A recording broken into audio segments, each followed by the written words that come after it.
बिहार में अब अफसरशाही नहीं चलेगी जनाब।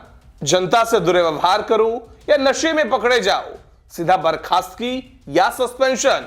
डीजीपी से लेकर डीएम तक अब एक्शन मोड में है। सवाल यह है कि क्या सरकार अब वाकई सख्त चेहरा दिखाने वाली है।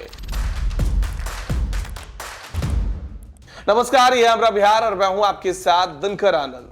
आज बात करेंगे दो बड़े आदेशों की, जिनसे पूरे पुलिस और सरकारी तंत्र में हड़कंप मच गया है। पहला आदेश, जनता से दुर्व्यवहार करने वाले पुलिसकर्मी अब बख्शे नहीं जाएंगे, और दूसरा, शराबबंदी तोड़ने वाले अफसरों की अब नौकरी जाएगी। तो दोनों फैसलों का एक ही संदेश है, सरकारी कुर्सी पर बैठने का मतलब ये नहीं कि जनता बेवकूफ है।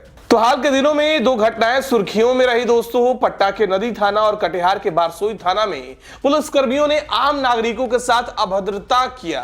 वीडियो सोशल मीडिया पर वायरल हुआ, जिसके बाद तुरंत दोनों को सस्पेंड कर दिया गया। इन घटनाओं के बाद बिहार के डीजीपी विनय कुमार का गुस्सा फूटा। उन्होंने पूरे राज्य के पुलिस अधिकारियों को सख्त आदेश जारी किया, जनता से शालीनता और मर्यादा में रहकर बात करें, वरना तत्काल अनुशासनात्मक कार्रवाई होगी। आदेश में साफ कहा गया कि पुलिस की छवि अच्छी पुलिसिंग से ही बनती है। अगर आम नागरिक डर या अपमान महसूस करेगा तो अपराध नियंत्रण कैसे होगा। अब बिहार पुलिस मुख्यालय ने यह तो तय किया है कि किसी भी थाने में शिकायत आने पर अधिकारी पर तुरंत कार्रवाई होगी। हर थाना प्रभारी अपने स्टाफ को जनता के साथ व्यवहार का प्रशिक्षण देगा। डीजीपी ऑफिस इस पूरे सिस्टम की मॉनिटरिंग सीधे करेगा। यानी ये साफ है कि अब थाने में जनता को डांटना या धौंस दिखाना पुलिसकर्मी को भारी पड़ेगा। वहीं दूसरी बड़ी खबर आई है दोस्तों सीतामढ़ी से, जहां डीएम ऋषि पांडे ने साफ चेतावनी दी है कि जो भी सरकारी सेवक शराब के नशे में पकड़ा जाएगा उसे सीधे बर्खास्त कर दिया जाएगा।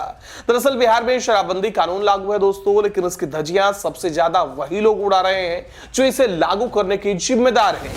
कई सरकारी कर्मचारी पहले भी नशे में पकड़े गए और जेल तक जा चुके हैं। कुछ उदाहरण के तौर पर अगर बात कर ली तो डुमरा के तत्कालीन एमओ राजेश रंजन शराब के नशे में डीएम ऑफिस पहुंच गए थे, नतीजा गिरफ्तारी और जेल। बुखड़ा पीएचसी के प्रभारी डॉक्टर संतोष रंजन ने नशे में महिला सीओ से उलझकर धमकियां दी, नतीजा जेल और निलंबन।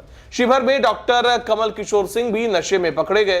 नेपाल सीमा से लौटते वक्त सचिन सिंह और सनी कुमार नाम के दो सरकारी कर्मी शराब पीकर पकड़े गए। डीएम ने कहा, जब जनता शराब छोड़ रही है तब अधिकारी और कर्मचारी नशे में रहेंगे तो ये अक्षम्य अपराध है। उन्होंने अभी अपील की है कि नशा मुक्त दिवस को सरकारी कर्मचारी खुद मिसाल बनकर मनाएं। तो डीजीपी के आदेश और डीएम की सख्ती दोनों मिलकर एक नया संदेश दे रहे हैं। बिहार सरकार अब सुशासन और सेवा को लेकर कोई ढिलाई नहीं बरतने वाली। जैसे जनता कानून तोड़े तो सजा मिले, वैसा ही अब अफसर भी कानून तोड़ेंगे तो नतीजे झेलेंगे। ये फैसले न सिर्फ लोगों के भरोसे को मजबूत करेंगे बल्कि प्रशासन में जवाबदेही भी बढ़ाएंगे दोस्तों, क्योंकि एक सभ्य पुलिस और एक अनुशासित बिहार का कर्मचारी ही बिहार की असली ताकत है। आपका क्या मानना है? क्या इस तरह सख्ती से बिहार का सिस्टम सुधरेगा या फिर यह आदेश भी फाइलों में ही दब कर रह जाएगा? कमेंट में अपनी राय जरूर बताइए और देखते रहिए हमारा बिहार, जहां हर खबर सिर्फ बताई नहीं जाती, समझाई भी जाती है। नमस्कार।